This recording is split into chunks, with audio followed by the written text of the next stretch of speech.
Evangelho de João, capítulo 13, de 1 a 17.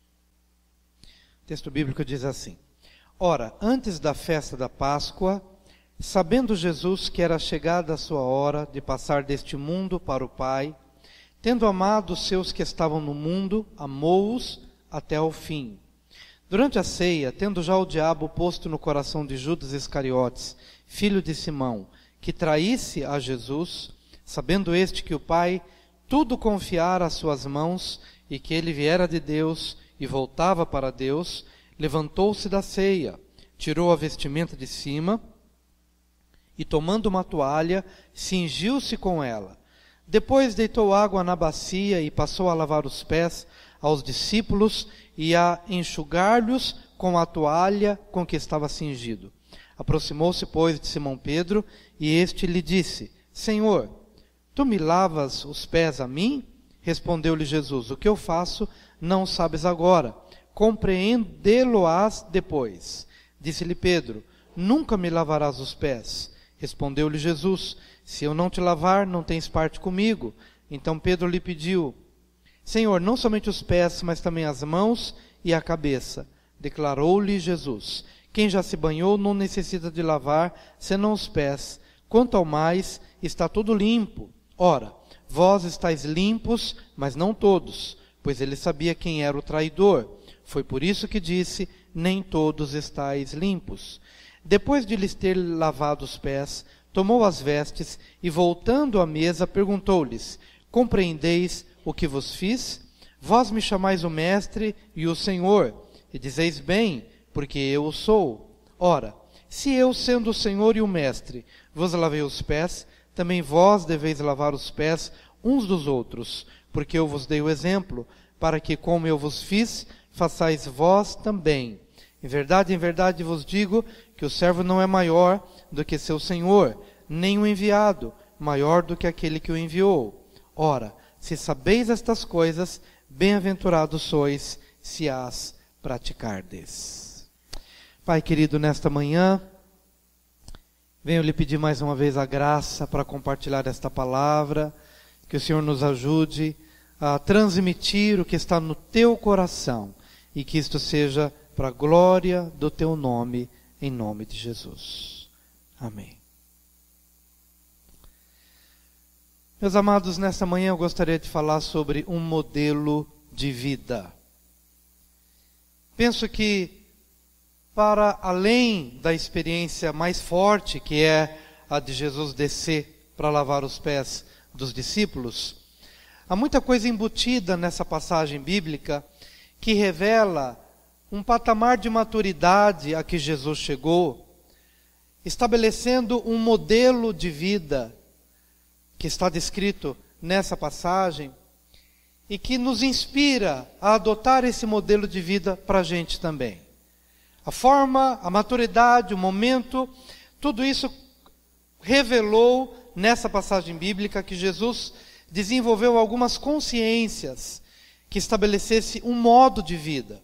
Na medida em que você vai se tornando consciente de algumas áreas e vai fincando estacas nessas áreas, você vai produzindo um modo de vida, um modelo de vida que te ajuda a chegar no lugar que Deus tem determinado para você. E isso está claro na passagem de hoje. Eu gostaria de ajudá-los e ajudar a mim mesmo a conversar um pouco sobre este modelo de vida, resultado de algumas consciências desenvolvidas. A primeira consciência que Jesus desenvolveu ao longo dos anos é a consciência do tempo. Diga, tempo. O texto bíblico diz: Ora, antes da festa da Páscoa, sabendo Jesus que era chegada a sua hora de passar deste mundo para o Pai. O que o texto está dizendo? Antes da festa da Páscoa, sabendo Jesus que era chegada a sua hora, que era chegado o seu tempo de passar deste mundo para o Pai. Jesus estava consciente de que o tempo havia chegado dele partir.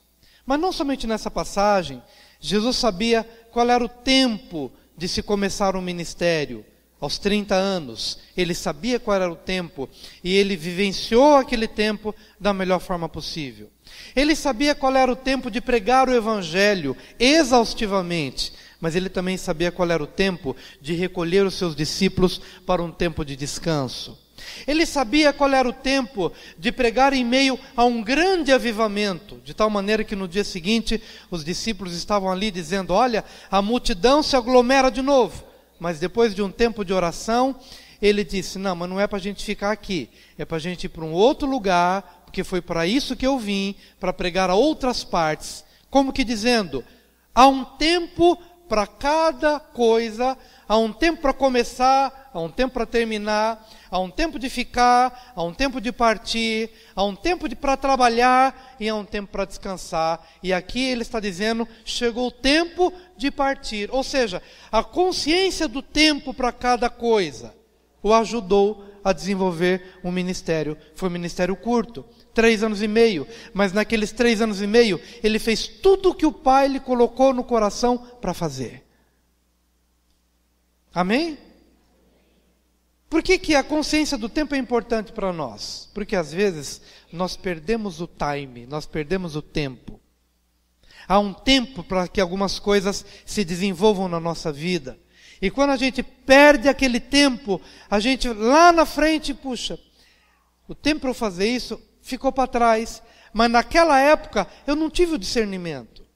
Eu vi uma palavra essa semana, sempre estudo, ouço outros pregadores também, me inspiro através da experiência deles.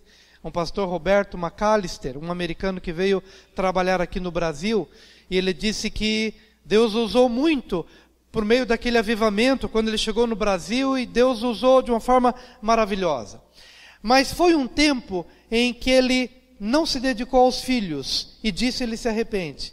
Quando ele está ministrando, ele é um pastor que já partiu, está na glória, mas é um vídeo antigo, e ele está dizendo que aquele tempo foi um tempo em que ele pregou, fez muitas coisas, mas houve um hiato na sua relação com os filhos. Ele perdeu o tempo que ele poderia imprimir no coração dos filhos, a paternidade, a relação pais e filhos, ficou no vácuo, passou batido.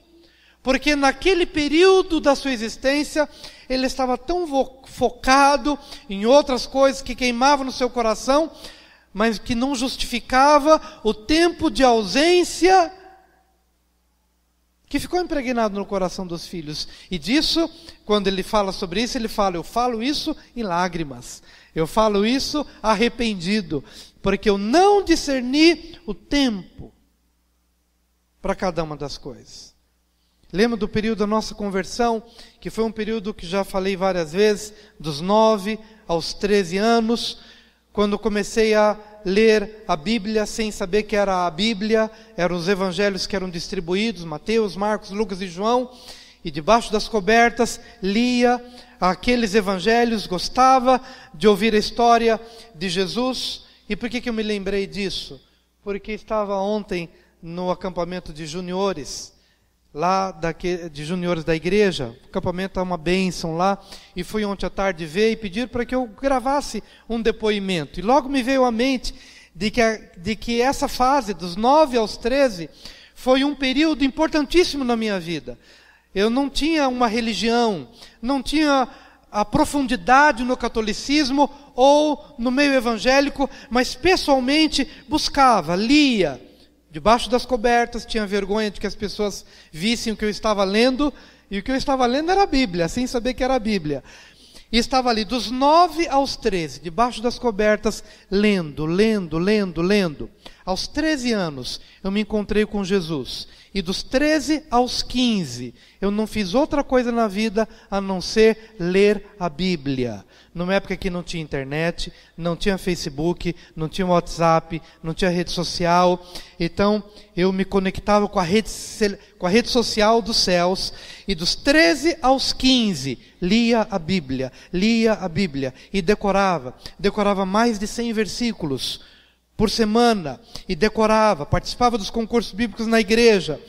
Mas por que tudo isso me veio à mente? quando gravava esse depoimento para os juniores, estava procurando deixar ali um ensino, dizendo: aproveitem essa fase da vida, não percam tempo com redes sociais, gastem, invistam com as coisas de Deus, com as coisas eternas. Por quê? Porque hoje, se tivesse que ser desafiado para decorar os versículos que decorei naquela época, hoje talvez já não teria mais condições, mas aquele era o tempo.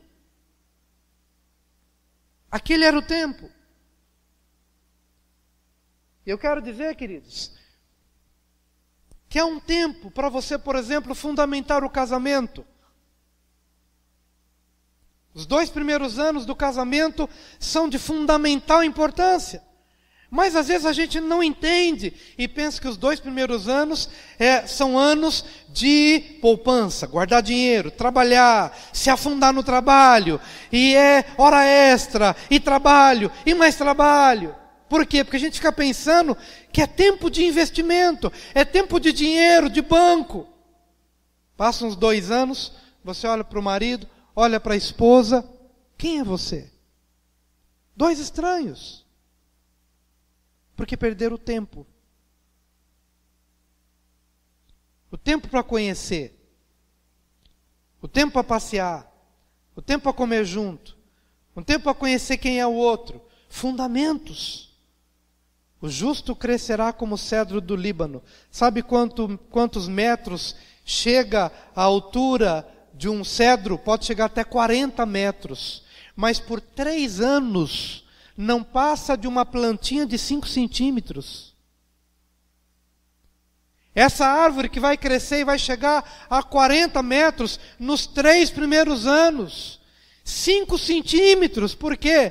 Porque ela está crescendo para dentro. São raízes de 1,5 metro para dentro da terra, que você não vê. Há um aprofundamento de raízes, e vai se aprofundando para buscar as águas do lençol freático. Então o crescimento não é para fora, porque o cedro que há de crescer conhece o seu tempo. E nos 3 primeiros anos, aprofundando raízes. Os discípulos que viraram o mundo de cabeça para cima, porque o mundo estava de cabeça para baixo, aqueles discípulos frágeis, aqueles discípulos temperamentais, que agiam às vezes de forma intempestiva, por 3 anos, Jesus aprofundou, Jesus discipulou, Jesus ensinou, Jesus trouxe o reino. Por 3 anos, passados 3 anos, eles revolucionaram o mundo. Porque tão somente discernir o tempo. Às vezes, querido, você está num período de tribulação. Não reclame do período de tribulação. Aproveite o tempo da tribulação, porque na tristeza do rosto se faz melhor o coração. Mas tem gente que não consegue discernir o tempo. Tempo de chorar, tempo de rir, tempo de semear, tempo de colher. Aconselho muitas pessoas. E há pouco tempo cheguei para uma irmã abençoada para dizer: esse tempo é tempo de colheita. Desfrute de uma vida de semeadura, de honestidade, de integridade, de ensino.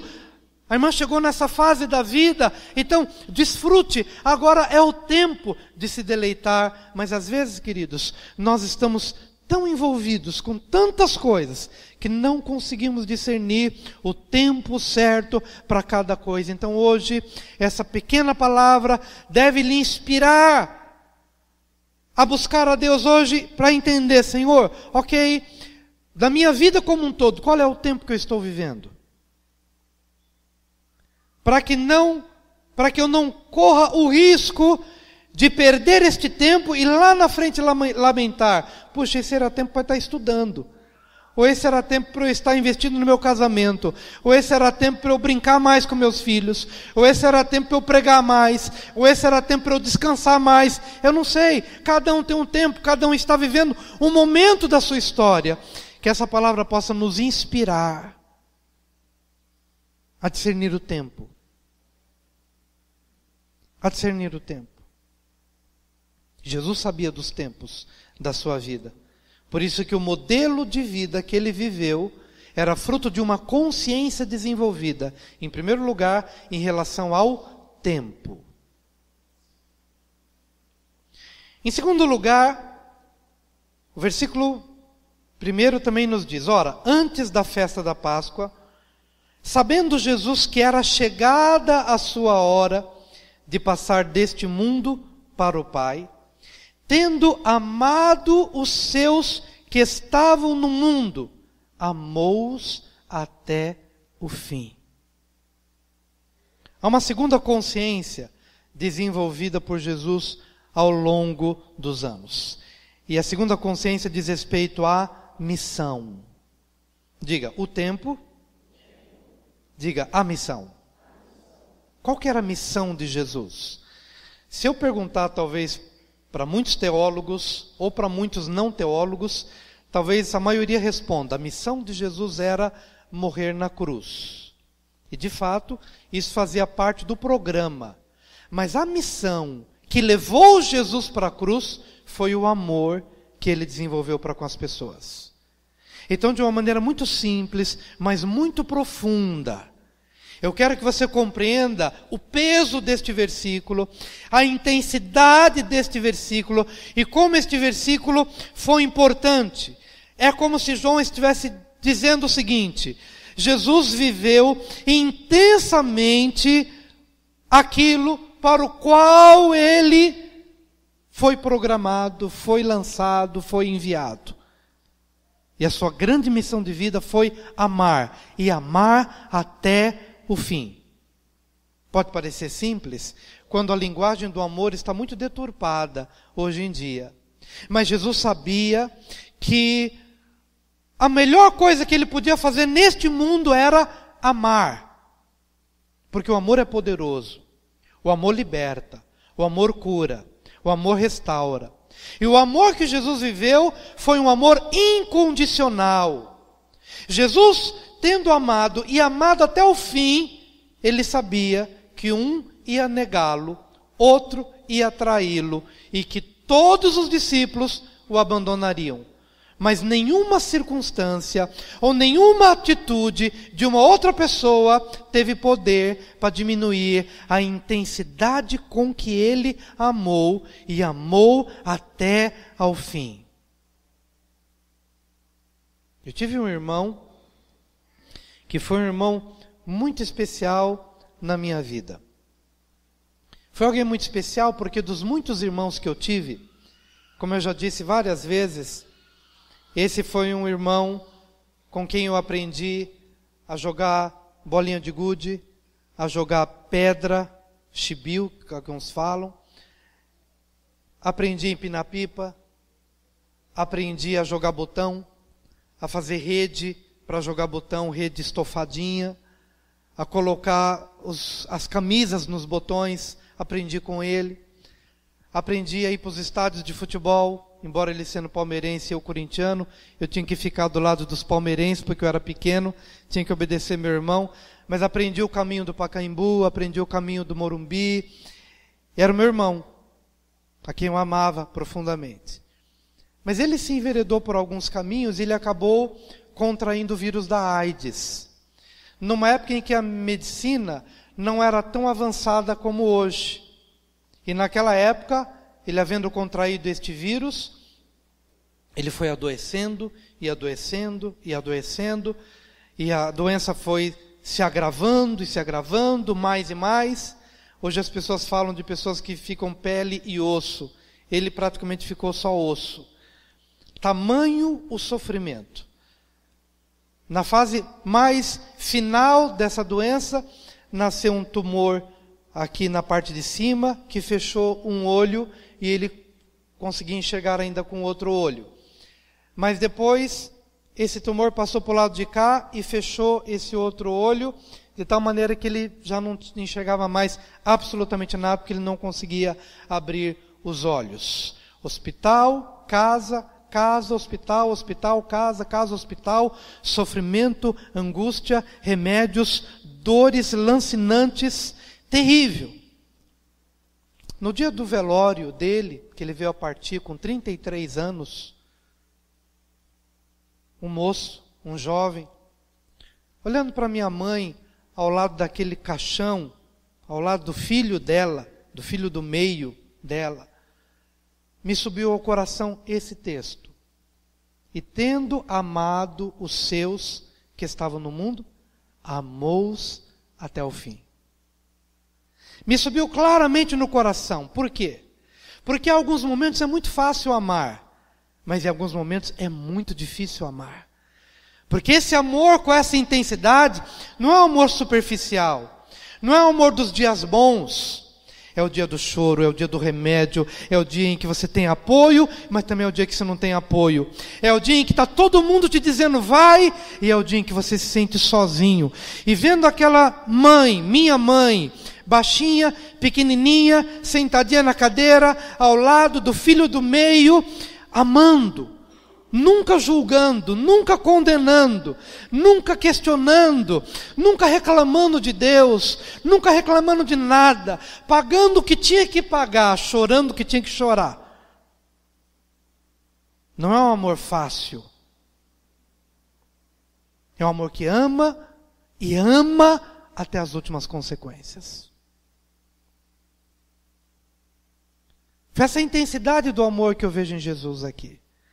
Não é o amor dos dias bons, não é o amor dos dias fáceis. Mas é aquele amor em que você sabe que vai amar até as últimas consequências. E por que me subiu esse texto no coração, naquele dia do velório? Vendo a minha mãe fraca, idosa, chorando. Que ela era forte para chorar. Porque o amor, esse nível de amor, ele vai até as últimas consequências. E você arranja força para chorar de onde você acha que não tem. Mas o que te fortalece? É essa consciência do amor. E é só essa consciência do amor que pode restaurar casamentos hoje em dia. Porque hoje, por muito menos, nós já estamos deixando de amar a nossa mulher. Hoje, por muito menos, nós já estamos deixando de amar o nosso marido. Hoje, por muito menos, nós já estamos deixando de amar a nossa igreja, o nosso pastor, o nosso amigo, aquele com quem nós estamos caminhando. Hoje, por muito menos, nós já estamos abandonando compromissos, abandonando alianças, abandonando o coração, abandonando a alma. Sabe por que Jesus, de fato, conseguiu chegar no ápice da sua missão? Primeiro porque ele tinha uma consciência do tempo. E que havia um tempo para todas as coisas. E que havia chegado o tempo de dar a sua vida por nós. Mas em segundo lugar, porque ele tinha uma consciência de missão.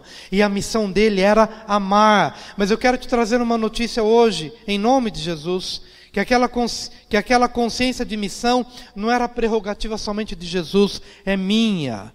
Se eu quero entender que eu caminho nas pegadas do meu mestre, do meu Senhor, eu tenho que me revestir de amor, porque eu sei que alguém vai me trair, eu sei que alguém vai me negar, eu sei que alguém vai me injuriar, eu sei que alguém não vai ser merecedor do meu amor, eu sei que às vezes, em alguns momentos, em muitas situações, nós vamos achar desculpas para não amar, e desculpas que serão argumentos que vêm de todos os lados. Mas eu vou me encher desta verdade, dessa consciência. Tendo motivos para amar, ou não tendo motivos para amar, eu só saberei fazer uma coisa, que é amar. Porque de uma mesma fonte não jorra água doce e água salgada. Há uma fonte só. Há uma origem só. Há uma identidade só. Há uma essência só. Então a única coisa que o mundo há de receber de mim, e a única coisa que o mundo recebeu de Jesus, foi uma coisa só. Foi amor. Amor aos que merecem. Amor aos que não merecem. Amor ao que nega. Amor ao que trai. Amor ao que abandona. É amor.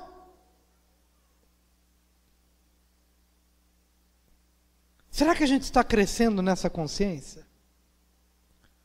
Ou a gente, de alguma forma, já absorveu o espírito da presente geração? No qual Jesus havia dito que há de chegar um tempo em que o amor de muitos se esfriará. O amor de muitos ficará na superficialidade daquilo que nos agrada ou não nos agrada, então nosso amor vai modular, nosso amor vai variar, de acordo com aquilo que você recebe, de acordo com aquilo que você vê, mas você não consegue entender esse amor de mãe que está ao lado do caixão do filho, e a única coisa que você viu ao longo dos anos, só foi amor. Só foi amor. Só amor. Nada mais.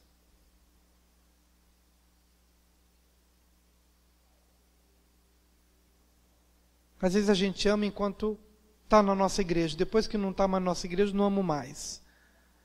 Não faz mais parte do meu clube. Não faz mais parte da minha... E a pergunta é, querido, quem é você?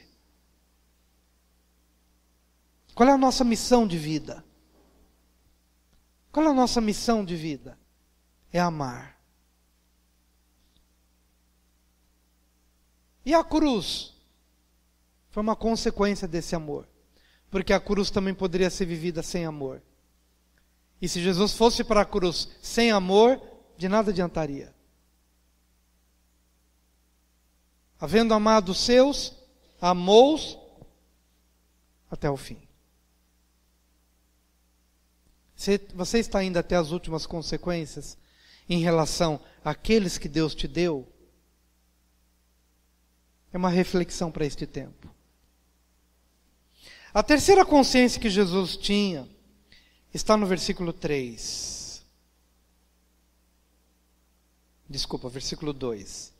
Durante a ceia, tendo já o diabo posto no coração de Judas Iscariotes, filho de Simão, que traísse a Jesus. Só até aqui. Durante a ceia, ou sendo servido o jantar, tendo já o diabo posto no coração de Judas Iscariotes, filho de Simão, que traísse a Jesus. Terceira consciência que Jesus tinha era a consciência do contexto. Repita após mim: o tempo, a missão, o contexto. O que é o contexto? É aquilo que nos cerca de mais imediato.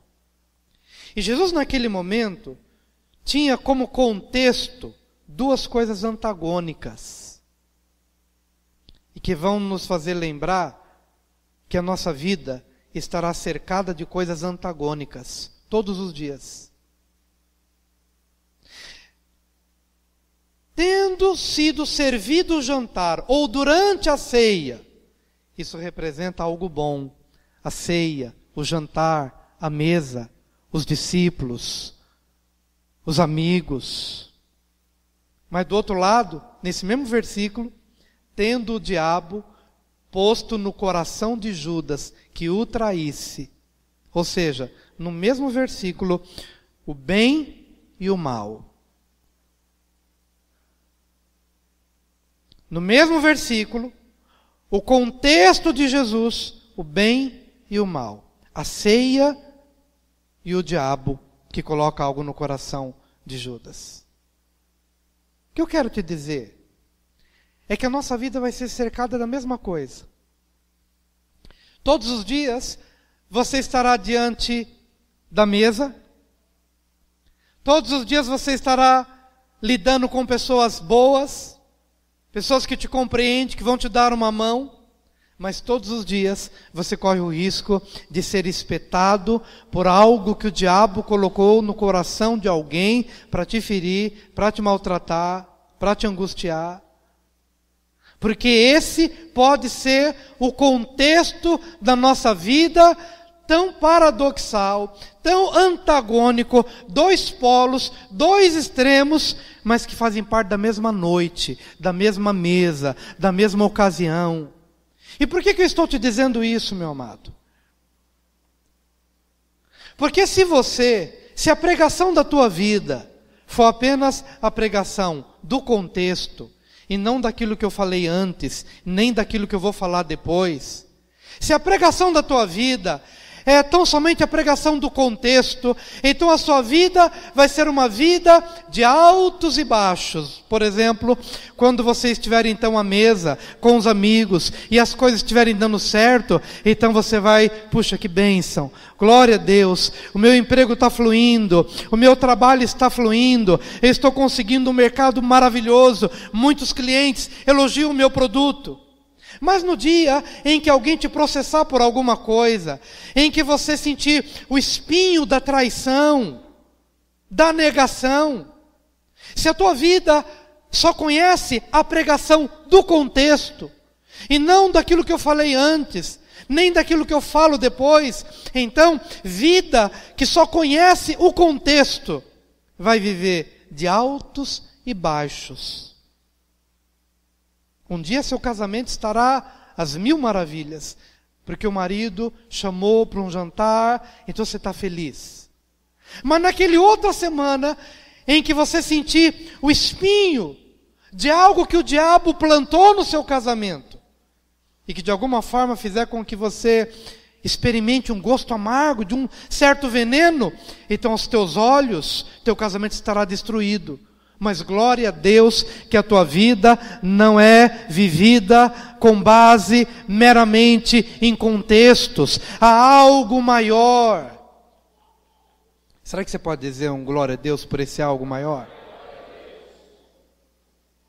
Às vezes a nossa vida, eu não sei para todo mundo, mas o sábado à noite para mim é meio depressivo. Eu não sei por quê.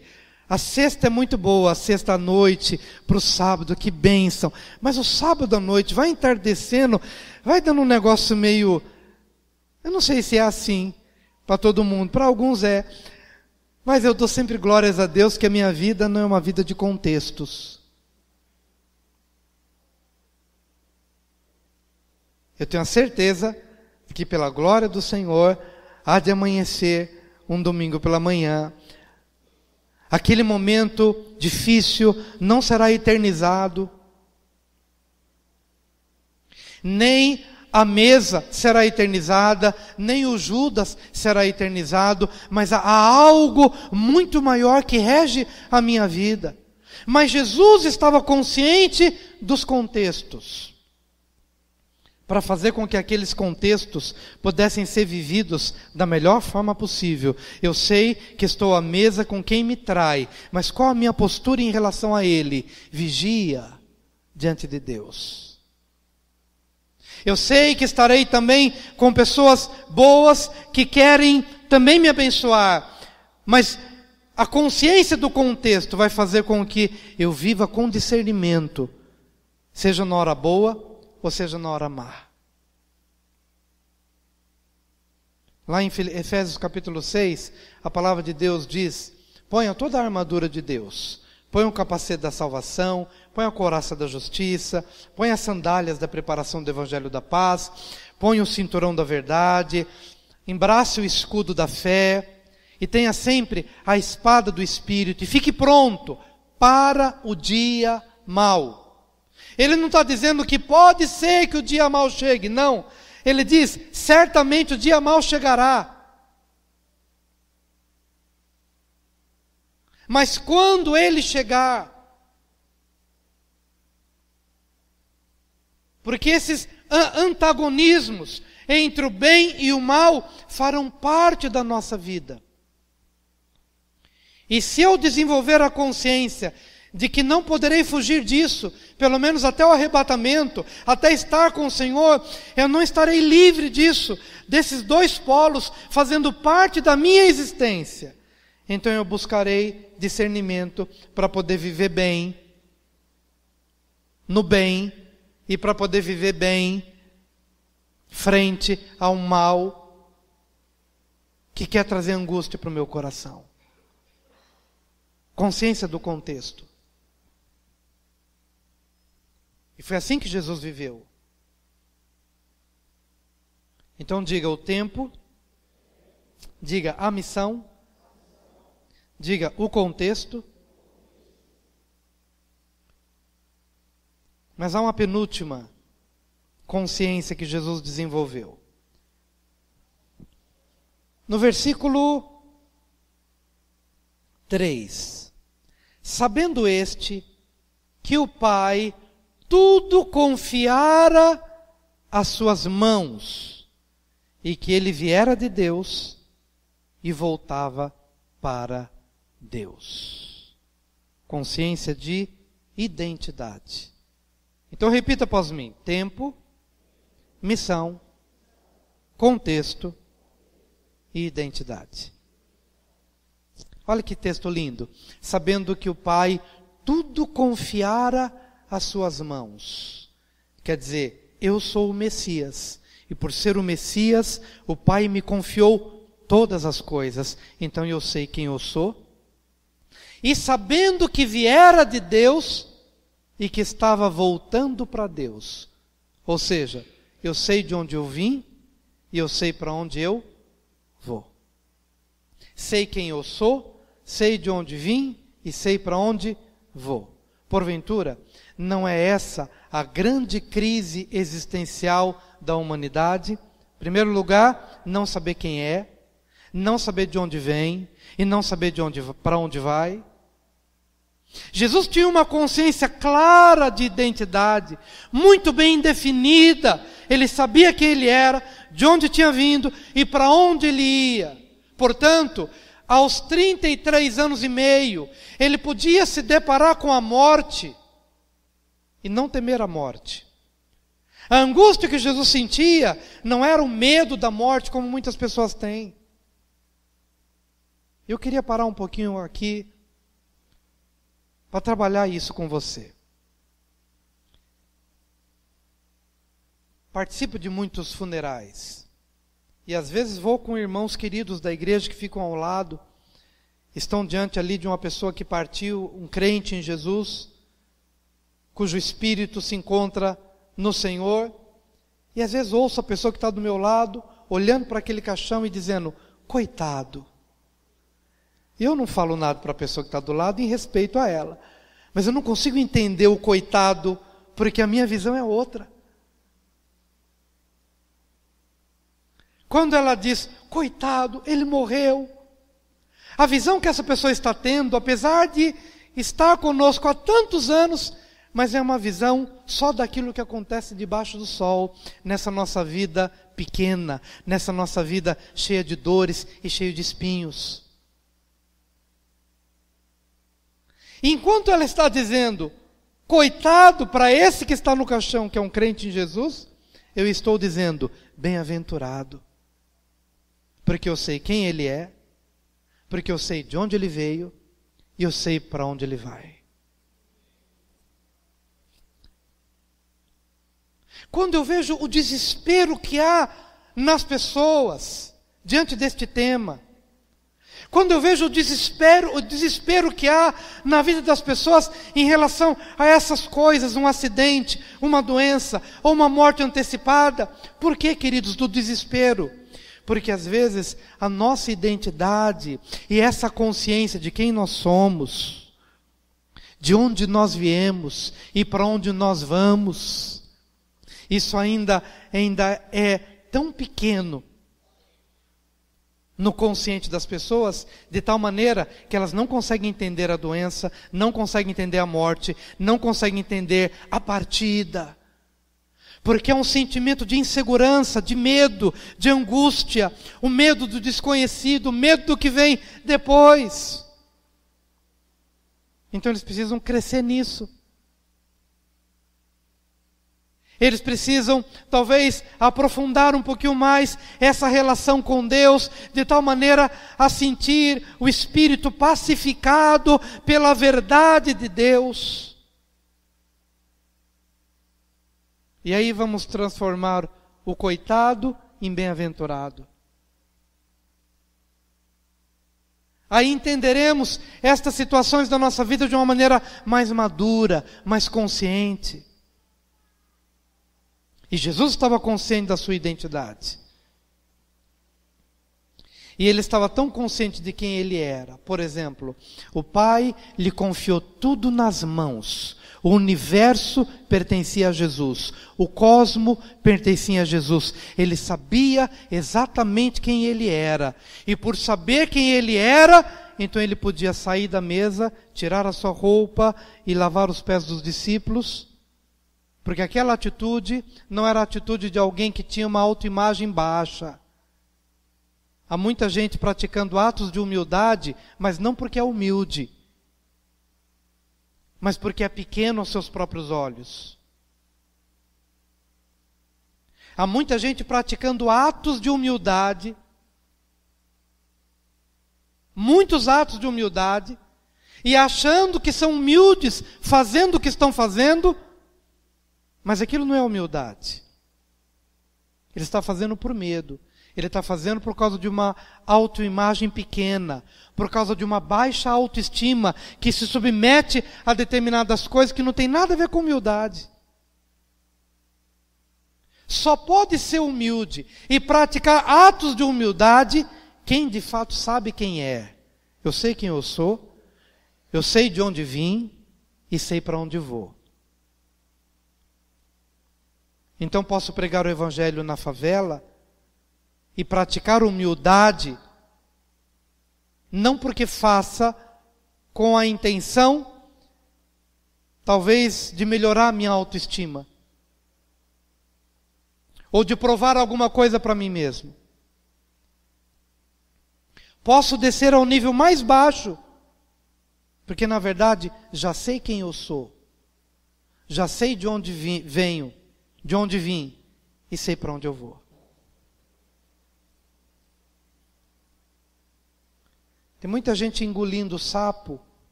achando que engolir sapo é ato de humildade. Mas está tão somente se deixando subjugar por causa de uma autoimagem baixa. Não sabe quem é. Não sabe de onde veio e também não sabe para onde vai. Então ele aceita ser escravo de todo mundo e acha que está sendo humilde fazendo assim.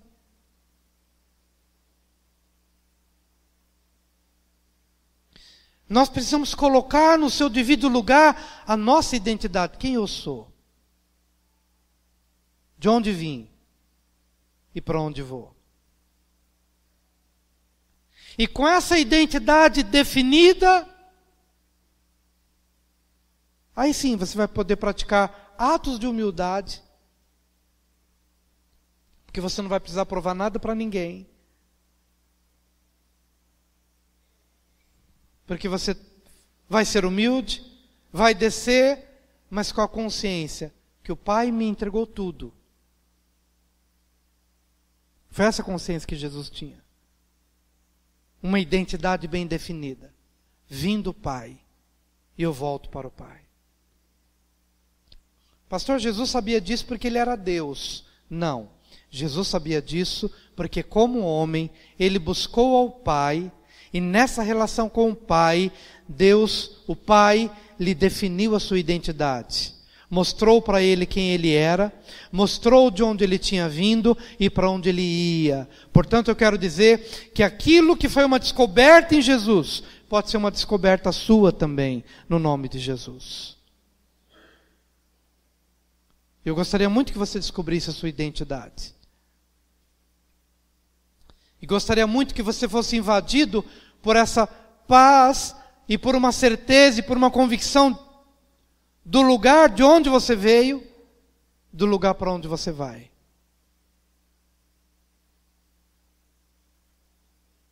Em nome de Jesus. Então repita após mim o tempo, a missão, o contexto, a identidade, em último lugar, o legado.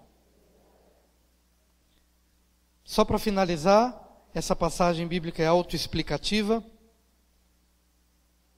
Não preciso me aprofundar muito naquilo que Jesus fez. Tirou a sua túnica, cingiu-se com uma toalha e desceu e lavou os pés dos seus discípulos. Depois de haver lavado, voltou para a mesa e perguntou: vocês entendem o que eu fiz a vocês agora? Pois bem, eu sendo Senhor e Mestre, desci e lavei os pés de vocês. Vocês me dizem que eu sou Senhor e Mestre, e dizem bem, porque eu de fato sou, eu sei quem eu sou. Agora, eu sendo Senhor e Mestre, fiz o que fiz, que vocês possam fazer isso de uns para com os outros. Quando eu falo de legado, estou falando daquilo que a gente deixa para o outro.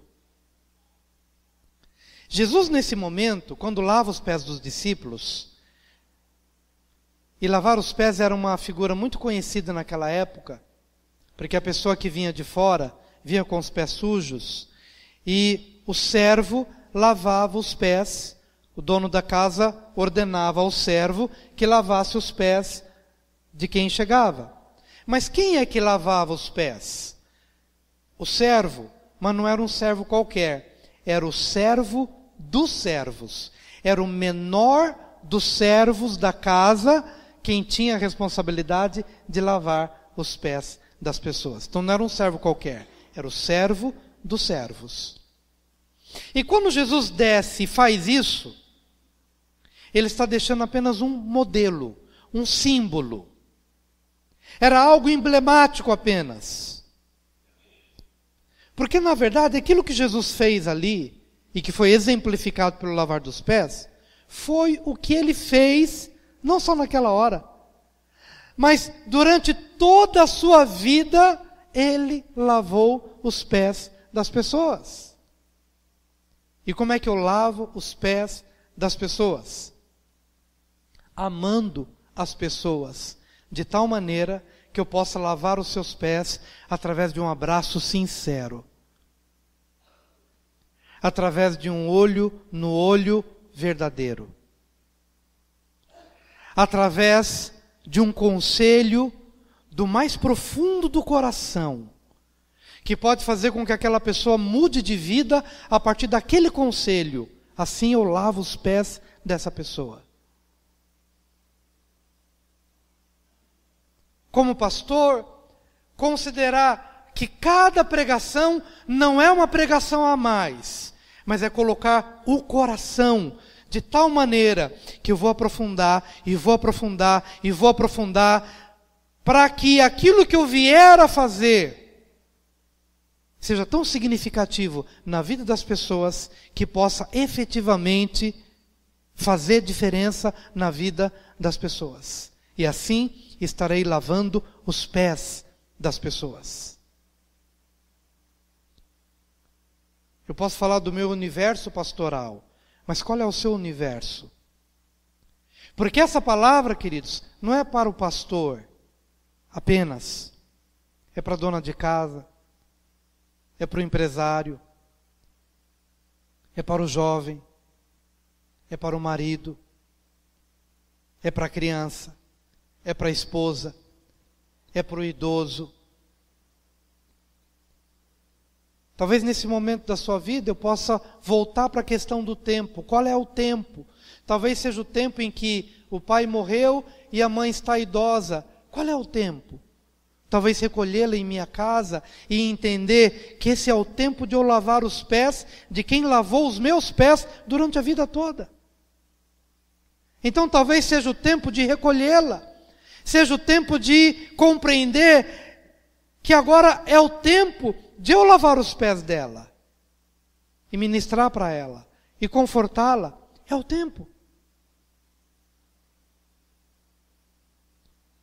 Se isto não é de uma forma literal, porque Jesus nunca intentou que ficasse apenas um modelo de lava-pés, de uma cerimônia de lava-pés. Não, o lava-pés é simplesmente um símbolo da maneira como eu vivi a vida toda. Eu vivi minha vida, Jesus dizendo, eu vivi a minha vida toda fazendo isso. Toda vez que te disciplinei, toda vez que te repreendi, toda vez que te motivei, toda vez que orei por você, todas as vezes que te aconselhei, todas as vezes que te direcionei, eu estava limpando os seus pés do barro desse mundo. E o que é o barro deste mundo? O que é a sujeira deste mundo? É a inveja a que nós estamos sujeitos, é o ciúme a que nós estamos sujeitos, é o orgulho a que nós estamos sujeitos. Então o que eu vou fazer? Eu vou identificar raízes de orgulho na sua vida e vou ter a coragem de descer e de me expor e de me envergonhar, porque eu te amo. e dizer para você aquilo que talvez ninguém tenha coragem de dizer, mas eu preciso descer ao nível dos teus pés, ao nível do barro que suja a sua caminhada, e dizer: meu irmão, conta comigo, eu quero lhe ajudar a se ver livre dessa lama do orgulho no qual você se afundou. Quem vai ter coragem de descer aquele nível? Quem vai falar o que ninguém quer falar? Quem vai se expor como ninguém quer se expor? Quem vai chorar? Quem vai passar as madrugadas para pagar aquele preço que ninguém quer pagar? Mas a pergunta é: qual é o legado? O que vão escrever na sua lápide do que você fez durante a sua vida? Jesus deixou esse legado. Olha, vocês entenderam o que eu fiz? Eu desci, eu lavei os pés de vocês. Vocês entenderam? Pois bem, é isso que eu tenho como legado de melhor para passar para vocês. E o que vocês viram em mim, que vocês possam fazer agora uns para com os outros. Eu só deixo um legado não daquilo que eu escrevi, mas daquilo que eu vivi e que os outros viram em mim. Porque legado que é somente escrito não é legado. O legado é aquilo que você viveu e que as pessoas viram você fazendo e obtiveram em você um modelo. Isso sim é legado. É isso que se escreve na lápide. Aqui jaz alguém que fez isso. É isso que Jesus pode dizer: olha, vocês viram o que eu fiz? Não só esse momento do lavar dos pés. Vocês viram como eu vivi em relação a vocês? Pois bem, da forma como eu fiz, façam, e assim vocês serão bem-aventurados. Ou seja, aquilo que vocês sabem que devem fazer, se fizerem, serão bem-aventurados. Eu só sou bem-aventurado quando eu faço, não quando eu conheço. Eu só sou bem-aventurado quando eu faço, não quando eu sei.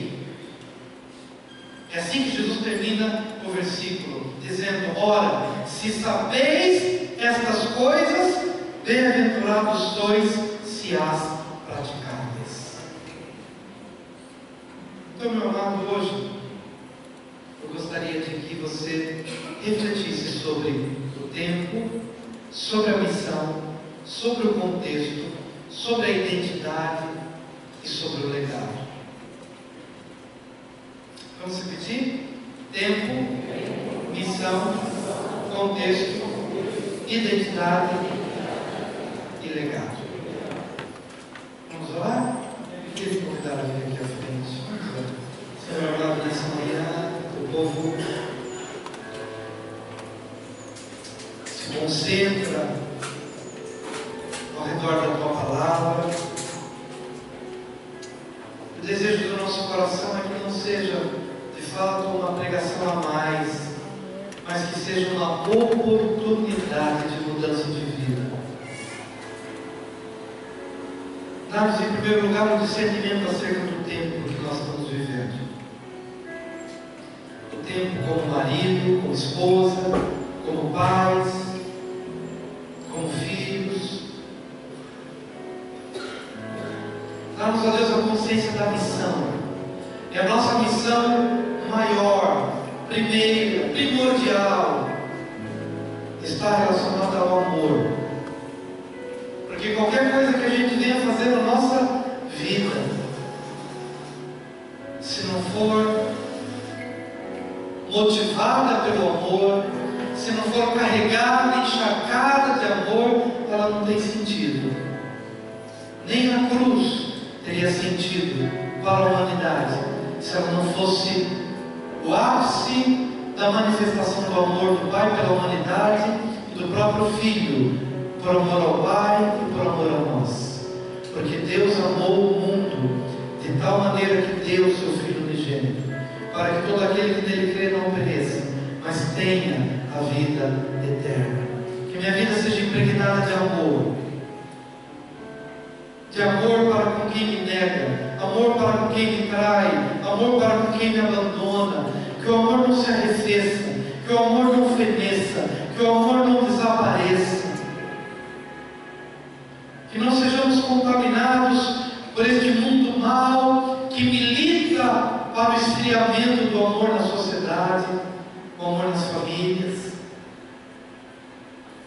Que esse amor possa ser reacendido nos nossos corações. Que possamos estar conscientes do contexto, mas que não sejamos dirigidos pelo nosso contexto. Que estejamos conscientes que há uma mesa sendo servida assim, ao mesmo tempo em que há um Judas, onde ou em quem o diabo tem encontrado liberdade para desenvolver os projetos malignos.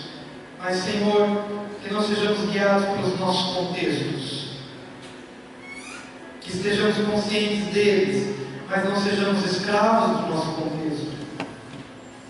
E hoje, Senhor, que a nossa identidade possa ser aprofundada, aperfeiçoada, que saibamos tudo aquilo que o Senhor tem produzido, construído dentro de nós, que saibamos cada dia mais de onde viemos e para onde vamos,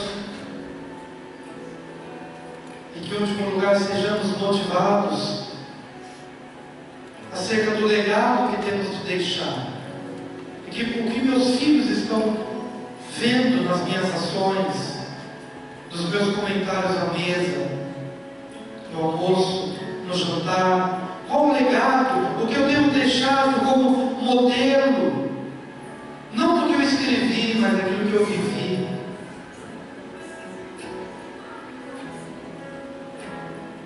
Entenda, ó Pai, que com a definição de todas essas consciências, de tempo, de missão, de contexto, de identidade e de legado, com a consciência de tudo isso, Jesus cumpriu cabalmente o plano, o projeto. E é assim que nós queremos nessa manhã também viver. É assim que queremos viver. Em nome de Jesus, que todas essas consciências sejam desenvolvidas, aprofundadas. E perdoa-nos, Senhor, se temos deixado escapar time, tempo, momento para algumas coisas. Perdoa, Senhor, se nós não temos amado até o fim, com essa profundidade. Perdoa, Senhor, se nós temos desistido do amor na metade do caminho. Perdoa, Senhor, se nós temos vivido apenas de contextos, guiados pelos contextos, e não por uma visão maior, e não por uma identidade maior, e não por uma paixão maior. Perdoa-nos, Senhor. Perdoa-nos, Senhor, se o legado que temos deixado para as outras pessoas tem sido um legado pobre, de uma vida pobre moralmente falando, pobre espiritualmente falando, pobre em termos de prática do Evangelho. Perdoa, Senhor, se o nosso legado é pobre, não de dinheiro, mas de exemplo, de modelo. Perdoa, Senhor. Perdoa, Senhor. Perdoa, Senhor. Perdoa, Senhor. Em nome de Jesus. Em nome de Jesus. E transforma-nos. Ajuda-nos a nos parecermos com Jesus.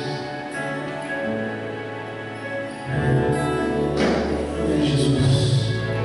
Nós queremos essa manhã, Senhor, levantar o clamor, Senhor, de transbordar em cada casa aqui representada, em cada família aqui representada, por pais, por mães, por filhos, Senhor.